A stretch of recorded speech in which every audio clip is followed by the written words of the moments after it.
Hey everybody, Alec here. I hope you're having a great day. In this video, I'm going to talk about how to get clients as a freelance web developer. So there's many ways to find clients as a freelance developer. I've talked extensively on this channel about Upwork. Upwork is a website that you can find jobs there. Essentially, it's a website where companies looking for freelancers are making job offers and you can apply if you're interested.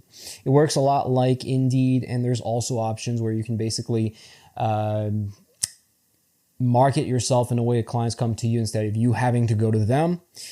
But there's also many other ways that I've tried and been successful with, and I want to share some of those with you as well in this video, and hopefully you're going to find some of these that are going to be to your liking and you're going to try them out, and hopefully you're going to have a lot of success. For me, freelancing has been a really good opportunity. I mean, I started out struggling to find local jobs somewhat because I didn't have a degree in programming. I was just a self-taught web developer, and I did eventually have been successful at finding a job, but didn't pay a lot of money. But when I started freelancing, I've been able to find clients for a lot more money.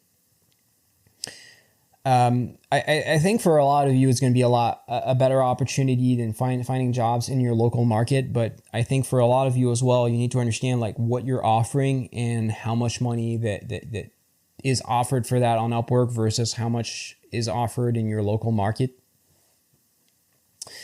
So the way you find clients as a freelancer matters in a sense less than who you try to work with and how much they're willing to pay for what you have to offer. The first thing is understand like what you want to offer and who has money to pay for that. For example, if you just say, hey, I want to do some basic web development, like build static websites, static web pages, just like if it was like 2003, you're going to find people who are willing to pay more for that in your local area. If you're in the US, then you're going to find on Upwork, because on Upwork, there's a bunch of people willing to work for $8 an hour, willing to do that coming from like Nigeria, Pakistan, many of these countries, where typically the minimum wage is lower than in the US.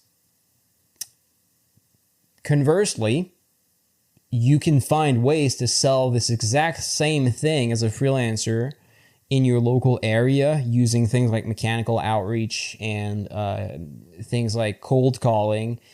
And if you know how to find the right people, you can sell these things easily for $65, $85 an hour, even if you were like intermediate or beginner with like maybe 1 or 2 years of experience. And I know that because I managed to sell some websites for $85 an hour very quickly in my career, and I've been able to find people willing to pay that amount of money within my first 6 months as a freelancer. So they are there, and whether or not you have access to them depends on which country you live in and what you offer also, because sometimes you can offer services that are worth a lot of money remotely depending on what you offer. But one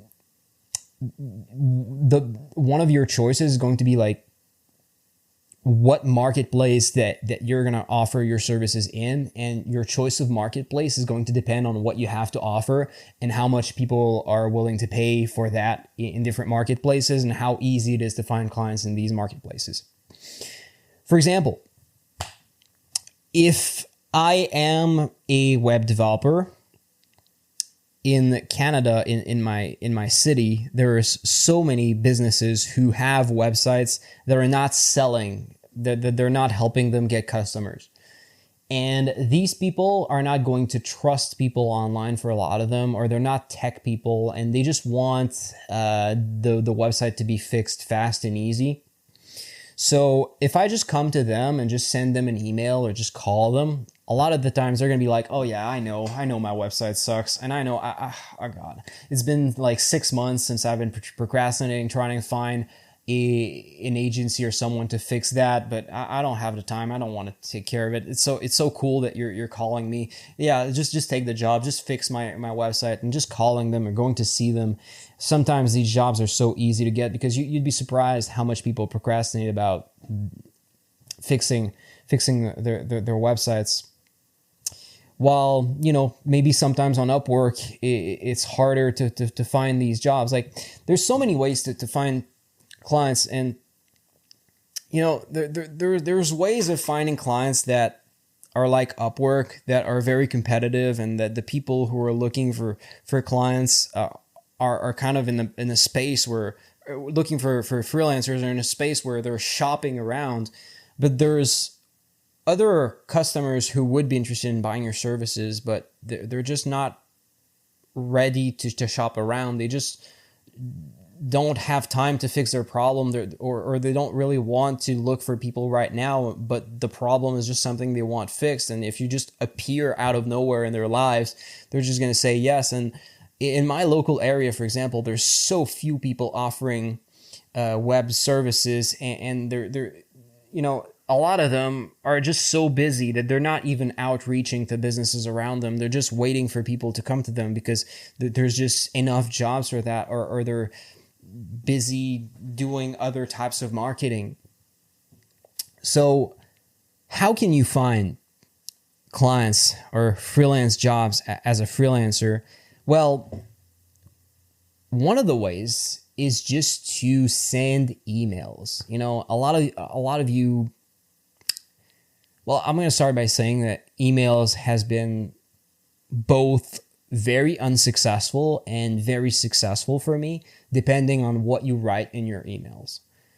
It's very easy to find people to email, and it's very easy to write an email that doesn't make people want to respond. And I can give you a small heads up formula about what are the basics. Like, the most important thing about email is to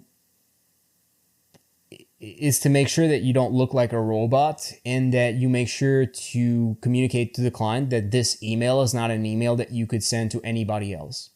A lot of people are trying to email businesses, and they're just sending the same copied and pasted emails, and that stuff doesn't work. People are getting so many email advertising. They're just ignoring that. You need to make sure that you start your email, the first couple of lines are there just to say that you have actually looked at their business, and that you're writing to them specifically, and that you're not just like a bot, or you actually cared, and this is a specialized, unique email for them. Next, you have to make them understand that they have a problem and that you can solve it. But if they want to hear about the solution, which is easy, their problem is easy to fix, but to hear the solution, they have to get on a call with you. Why? Because if you just tell them the solution, tell them your price via email, no one's going to buy it. You need to make sure to get them on the phone. You need to get them on the phone, and then sell them on the phone on what their problem is. And essentially what you're doing in the sales call is just presenting all that has to be done for them to get the results they want, but make it seem like it's simple, but it would be time consuming for them to do it themselves, or time consuming to find someone else to do it for them, or maybe expensive. And you just say, hey, now I've told you what you need to do, and if you want to do it yourself, like that's great. And if you want me, I love to do it for you. But I did this call to help you and inform you, and I think your business looks amazing, and I love to work with you, and I hope you're gonna be successful. And honestly, if you want to work with me, I'd love to do that for you, and just offer it. And a lot of the times, they're just going to trust you because you've given them a lot of value and information about how to improve their business through the sales call, and they're going to be interested in working with you. And a lot of people are afraid to get with clients over the phone. Because, you have such a bad experience just being called by people over the phone trying to sell you stuff that you expect that selling over the phone, that's what it looks like. But actually, that's not really what it looks like. It's not really what it feels like when you're dealing with people that you've emailed in the first place who are already interested and curious about what you're going to have to say. So, yeah, one thing, usually what we did in our emails was just saying at the end, like, we need to get on like a 5-minute call together. And, on the 5-minute call, like you start talking about it, but you try to schedule something like a 30-minute call or a longer call where you have time to expose all the problems that need fixing and solutions for them. And, also talk with a client to understand them and understand like other problems. How do you feel about that? And also press on them to make them make it clear in their mind what they are missing out on if these problems are not fixed. And yeah, making it seem like you are an easy solution to fix that, and that you're trustworthy, and that you know what you're talking about. You can also cold call. You can call clients directly, and we've done that, and it works. But it can be hard. It can be hard on your feelings, because some people are just going to reject you really, really roughly, and you don't need to be. Don't take it too personally. Most people are not like angry at you personally. They're just so tired of getting called by people trying to sell them stuff that the anger, the rejection, the strength of the rejection is not because you've done anything wrong or that they hate you personally. It's just that they're tired of getting called for sales things. But if you're charismatic, if you're experienced in sales, especially in sales calls, you know how to approach people in a way that does that you get a good rate of positive responses. And then you basically tell them the similar things to what I just told you. You should tell them in emails. Essentially, you're saying, hey, John, I'm really glad I could talk with you. Hey, my name is X. I found your website over when I was searching on Google for a refrigeration company in my local area, and I found your Facebook ads absolutely hilarious, especially that one. It was really good. And I just noticed, however, that your website has a couple of issues on it. I've noticed that it looks like there's security issues on it. And, if you want to spend a couple of minutes with me, I can show you on my tools, like the potential like weaknesses that I've seen, or I could tell you how to fix that, and just tell you how to do that, and give you a basic like explanation that you could just tell to your tech team or whatever to fix a problem, or whatever it is. Like, you just tell them, like talk with them, and tell them that it's going to be easy and free of charge. You're just going to give them some advice and stuff, and usually goes pretty well. And essentially, when you're doing your cold calling, essentially you're doing the same strategy as with email, but you're skipping the step of email. You're just going right to the trying to schedule the long conversation. You're trying to do that, the 30-minute sales call. You're trying to schedule it right away.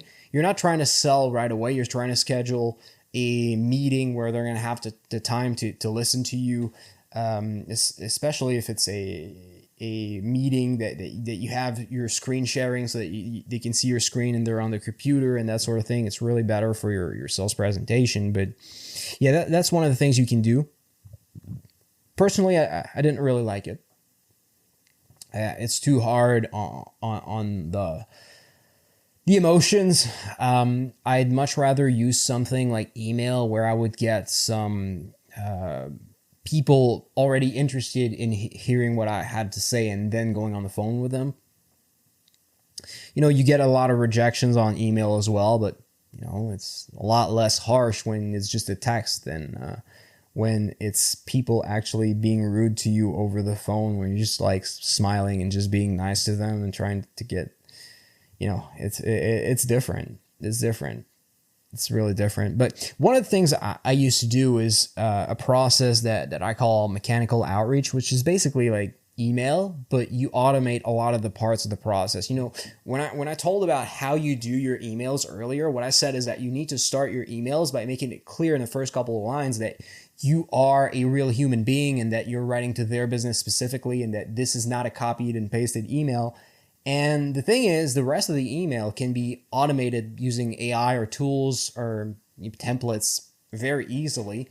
And then you can use other tools to automate the sending of your emails. Because the thing about emails is that if you send just one email, it's going to be garbage. You're going to get low response because most people, like, they're going to read it and they're not going to read it. And the people who are going to read it, a lot of them are just going to be busy and forget and go do other things before they call you back, because entrepreneurs are not as diligent and organized as you might think. And they're often very busy and you're very low on their list of priorities. But if you want to do emails, you need to send them more than one email. And the problem you have with that is that, you need to remember who you sent your second email to and who you need to send the third and the fourth follow-up email and that sort of thing. And if you look at actual data about what percentage of responses to email come from the first email versus the follow-up emails, you're going to realize it's crazy. Like, I think it's something like, depending on like which data set you're looking at, like it's between 50 and 80% of results from email marketing come from responses to follow-up emails, not the first email. So if you're just sending the first email, you're potentially leaving out 80 to 50% of your potential customers. So you need to really be diligent about sending your follow-ups. But the follow-ups don't need to be personalized emails. They can be the same email to everybody else. It doesn't really matter. So, or barely customized, which takes just a couple of minutes for like dozens of these clients. And what you do is basically you can use tools like SmartReach to automate the sending of the follow-ups. So basically you just customize the first email for every client, and then you use that tool to send all the other like 5 emails to everybody else, spaced out. Like the first one is like maybe a couple of days later, and then the next one a couple of days later after that, and the next one like maybe a month later, and the next one like 6 months later or something like that, so that you don't burn out your prospect through sending too many emails. But sometimes people, a lot of businesses, you're gonna have to figure out like what's their activity seasons in the years, and figure out what are the lower activity seasons, the seasons that they're less active and they have more time to work on their business and think, and figure out like when you should send them in their emails. Like some businesses, if you send them emails in summer, it doesn't work. Some types of businesses, you have to send them in winter, and some types of businesses it's the opposite. And you have to figure out like what types of businesses can you contact at different parts of the year. And trying to contact the same type of business over and over can be really good, because you're going to start to understand these types of customers and understand like their schedules throughout the year, and understand like what the things they care about are and what their pain points are, and that sort of thing. And when you can't find clients, when they reject you, a lot of them are going to give you a lot of gifts when it comes to feedback. They're going to tell you like why they don't want to work with you. A lot of them will not tell you, but a lot of them will tell you what the things that you're offering are problematic to them, or what is not interesting and why they don't want to work with you. And being able to get that feedback will help you understand that type of customer, so that you can keep selling to people with similar businesses, and understand better what these type of people are looking for. And it's really good over time. You get to learn your type of customer a lot more if you try to work with the same type of customer.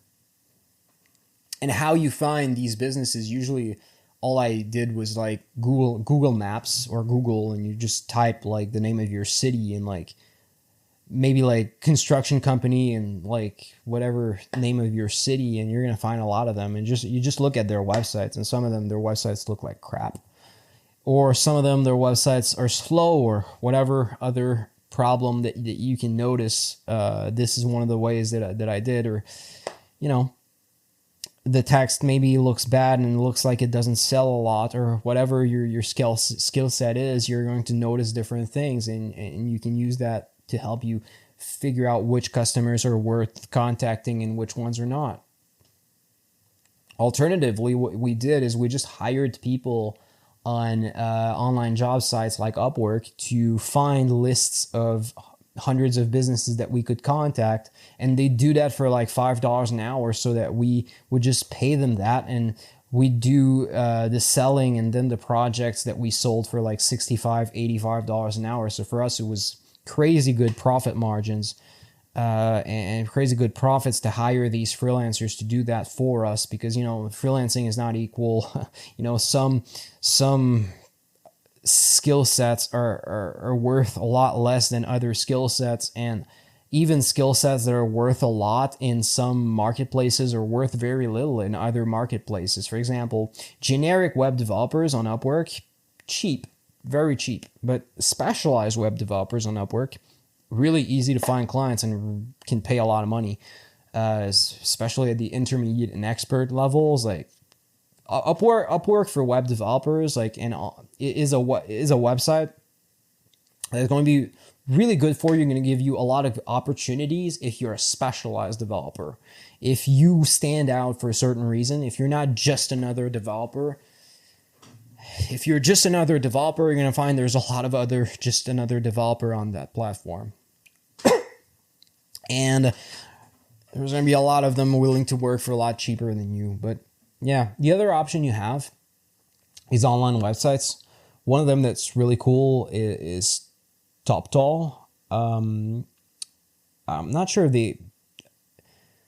sure if web developers are one of the specializations there, but it's a website where there's many types of of programmers and different specialized jobs. Essentially, it's like a Upwork, but for really big clients, and they only accept the top best freelancers in the field, like the most talented people, and it's really easy to find jobs once you're on a platform, but it's really hard to get accepted on the job site.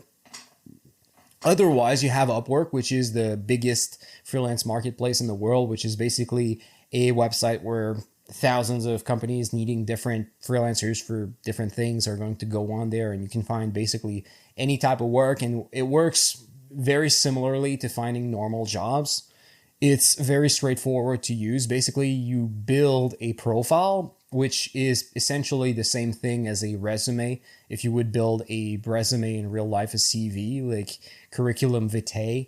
And the only difference is that you don't have to create a layout for your CV, because Upwork just gives you the same profile format as everybody else. You just have to write your experience in the experience field, and your portfolio, you put it on a certain place, and you put the profile picture, and it's really easy, really easy. And then once you've built your digital resume, your curriculum vitae, your profile, I'm having too much fun making this video.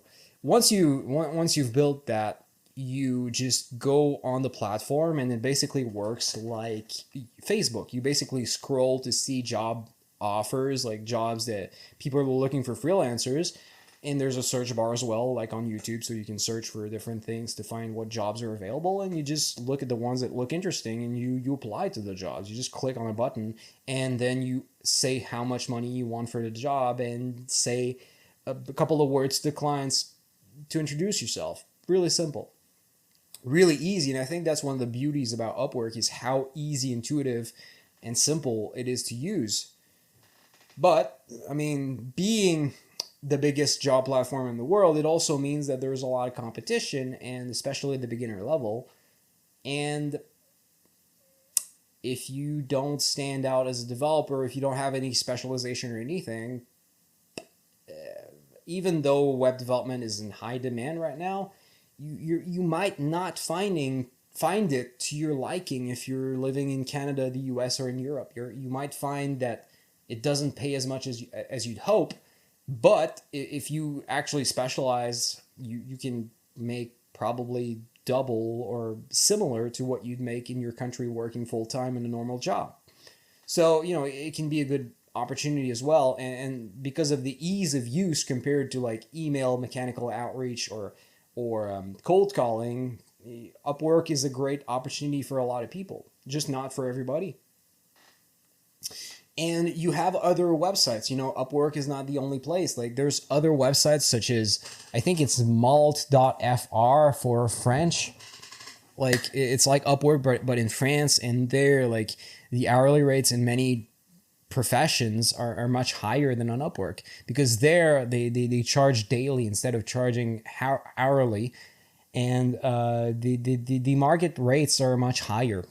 So if you can speak French, like for me, one of the interesting things is I wanted to master my English so that I could find jobs online and make more money. And ironically, the types of projects, my skill set is paid more on malt.fr than on Upwork. So I'm just a native English speaker, a native French speaker, and I didn't realize that there were French websites where I can get paid more than the English website. So I kind of learned English it helps me now with the YouTube channel. But yeah, sometimes you'd be surprised how much opportunities you have with the languages you already know.